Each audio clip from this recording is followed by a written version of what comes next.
जी जी sir, आपका क्या question था कि भाई यदि कोई आदमी बीमार पड़ जाए और इनकम थोड़ी हो थोड़ी हो तो उस दशा में क्या करना जी, चाहिए? उसको कैसे मैनेज करेंगे?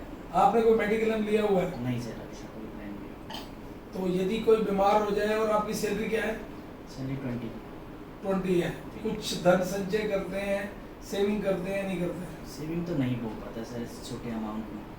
आपकी एज क्या है? Age 32 sir. यदि आपकी 32 साल उम्र है, 20,000 रुपये सैलरी है, उसके बावजूद आप कोई पैसा नहीं बचा पाते जी और आने वाली जिंदगी में जब बीमारियां भी डेरा डालेंगी, जी खर्चे भी बढ़ेंगे, जी बच्चे भी स्कूल जाएंगे, उनके खर्चे भी होंगे, जी।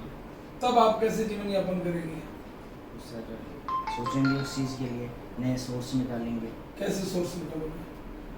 वो सर समय के ऊपर फिर जिस तरह से अपनी व्यवस्था बनानी होगी तो करनी पड़ेगी सर। मेरे पास यदि मेरी इतनी इनकम भी नहीं थी तब मेरे सीए ने मुझे ये कहा था, मेरे जानकार सीए दोस्त थे कि भी आप जी कुछ ना कुछ इनकम टैक्स जरूर दें। जी मैंने कहा भाई मेरे पास इनकम टैक्स तो नहीं होता।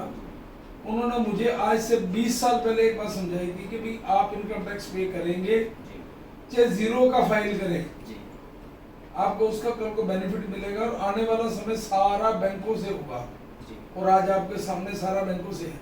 जी सर। तो आपको भी कुछ ना कुछ धन संचय करना चाहिए, सरकार की सरकारी स्कीमों के ऊपर डिपेंड नहीं रहना चाहिए। जी वो तो इंसान को सिर्फ और सिर्फ हैंडीकैप करने के अलावा कुछ नहीं करते।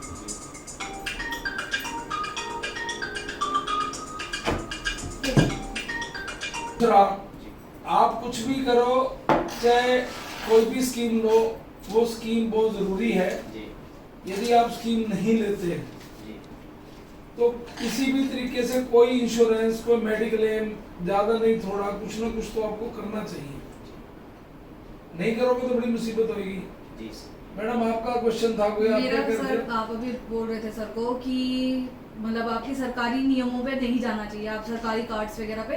तो मेरा मतलब है कि येलो कार्ड से, अगर येलो कार्ड से भी तो बेनिफिट है सर। स्कूल में जैसे बच्चों के एडमिशन्स वगैरह जो हो जाते हैं वो फ्री ऑफ कॉस्ट हो जाते हैं, बच्चे 12 साल तक इतने अच्छे अच्छे स्कूलों में पढ़ लेते हैं। तो येलो कार्ड का बेनिफिट तो है सर। मैं मानता हूँ येलो कार्ड का बेनिफिट है, सरकार स्कीमें दे रही है, वो आपको लेनी चाहिए। बट उसके पैरेलल यदि आप के बच्चे हैं और बच्चे पैदा कर रहा है जो इंसान, वो इतना जागृत भी होना चाहिए, कल मैं अपने बच्चों को कैसे पढ़ा पाऊंगा, कैसे उनको खड़ा कर पाऊंगा। सिर्फ येलो कार्ड के सारे आप अपनी जिंदगी नहीं चलाना चाहिए आपको। सर यदि अच्छे से अच्छे स्कूल जैसे आप सेंट मार्क्स देख रहे हो, हाँ, ठीक है, हाँ। वहाँ पे बहुत इजीली एडमिशन हो जाता है येलो कार्ड के बिहाफ पे। अच्छा, एक मंथली फीस है छोटे से बच्चे की, आप फर्स्ट या सेकंड क्लास के बच्चे की मानो मंथली फीस 7,000 है, वो प्रॉपर माफ। ठीक ठीक है, उसके बाद उनकी बुक से लेकर पेंसिल रबड़ सब लेकर वो येलो कार्ड से हमें फ्री मिल जाता है बच्चों को। ईडब्ल्यूएस स्कीम के अंडर। हाँ, EWS, ये सब। चलो ठीक है, वो सरकार ने स्कीम दी, उसका आपने बेनिफिट उठाया, अच्छी बात है। यदि आपके बच्चे की आपको फीस देनी पड़ती एक महीने की कम से कम 3-4 हजार रुपए, 7,000 सर, सात- मंथली फीस 7,000। 7,000 रुपए, अच्छे से चलो पढ़ा- सरकार ने आपको 7,000 रुपए महीने का बेनिफिट दिया, बिल्कुल सर, क्या आप उसमें से 5,000 रुपए उसके नाम के सेविंग करते हैं? बिल्कुल सर। कितने?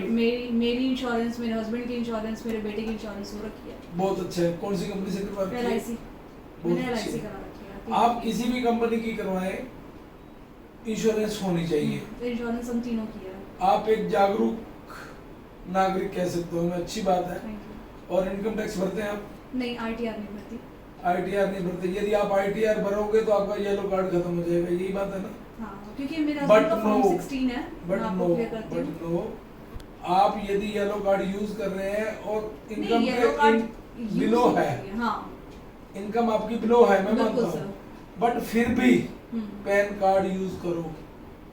पैन कार्ड चाहे हम माइनस का भरें, अच्छा, बिलो इनकम भरें, आज परमात्मा यदि आपको एक महीने के 20,000 रुपए या 40,000 रुपए इनकम देता है, कल आपकी इनकम ग्रो करती है, जो पैसा आपका ऊपर गया, आपको तो खुश होना चाहिए कि मैं इनकम टैक्स पे कर रहा हूँ, ये बहुत बड़ी चीज है। कल बच्चे बड़े हो जाएंगे, उन्हीं कार्ड के साथ आपको आफ्टर 12th कुछ ना कुछ अपनी जेब से, पॉकेट से लगाना पड़ेगा। बिल्कुल ऐसा।